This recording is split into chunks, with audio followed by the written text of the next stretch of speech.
ద్వారా తీసుకుందాం. రాజనీతి శాస్త్ర విభాగం నుంచి జిజ్ఞాస స్టడీ ప్రాజెక్ట్ సమర్పిస్తున్నాం. నా పేరు S Aparna, BA final year.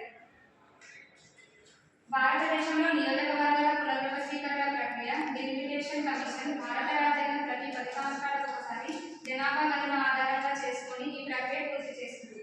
రాజ్యాంగంలోని 380 నిబంధనలతో పాటు 170 నిబంధనల ప్రకారం నియోజకవర్గాల పునర్వ్యవస్థీకరణ జరుగుతుంది.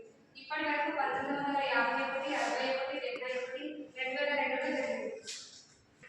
లక్ష్యాలు మరియు ఆశయాలు. ప్రజాస్వామ్యబద్ధ ఎన్నికల నియోజకవర్గాల విభజన ప్రక్రియ, భౌగోళిక జనాభా సామాజిక అంశాల ప్రతిపాదన, నియోజకవర్గాల ఏర్పాటు, సమయస్ఫూర్తి అనుగుణంగా రాష్ట్రంలో ప్రతి నిర్ణయం పాలనగా కల్పించదు. ఈ ప్రాజెక్ట్ అధ్యయనంలో భాగంగా సంప్రదించిన గ్రంథాలు: political geography of India Chakwal, Oxford combination of India politics Neeraj Mohita, Indian after Gandhi Ramachandra Guha, ఎన్నికల సంఘం వెబ్సైట్, వివిధ పత్రికల్లో వచ్చిన వ్యాసాలు. పరిశోధన పద్ధతి: ఈ ప్రాజెక్ట్ అధ్యయనానికై గ్రంథాలయ పద్ధతిని అనుసరించడం జరిగింది. ఎందుకంటే సమాచార సేకరణలో ద్వితీయ స్థాయి సమాచారం ప్రాథమిక దత్తాంశంగా స్వీకరించడం జరిగింది. ఎందుకంటే ఇది గత కాలపు నియోజకవర్గాల విభజన సమాచారం మీద వర్తమాన అంశాలకు ఆధారపడి ఉంది. దత్తాంశ విశ్లేషణ భౌగోళిక వైవిధ్యం పార్కు జనాభా పెరుగుదల నిర్ణయ కాలంలో కీలక పాత్ర అనేది పోషిస్తుంది.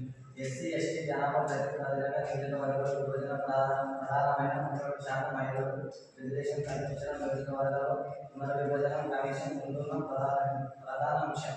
రాజ్యాంగంలో పేర్కొన్న సమగ్రతకి అనుగుణంగా రాష్ట్రాల అభివృద్ధి వివిధం సమానంగా కల్పించారు.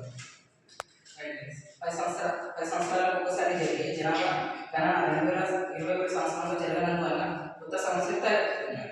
నియోజకవర్గాల పునర్విభజనపై అధ్యయనం మరియు పరిశోధన అనుగుణంగా జరగకపోవడం వలన సమగ్రత లోపిస్తుంది. ఉత్తర భారతదేశంలో అధిక జనాభా మరియు దక్షిణ భారతదేశంలో జాతీయ ఆదాయం మదింపు వాటా అధికంగా ఉండడంతో వివాదాల రాష్ట్రాల మధ్య తలెత్తుతున్నాయి.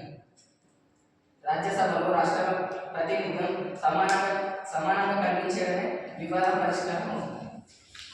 ప్రపంచంలోని అతిపెద్ద ప్రజాస్వామ్య దేశం 96 కోట్లతో భౌగోళిక వైవిధ్యత సామాజిక అంశాల ప్రభావం భారత రాజకీయ వ్యవస్థ యొక్క ప్రక్రియపై ప్రభావం చూపుతుంది.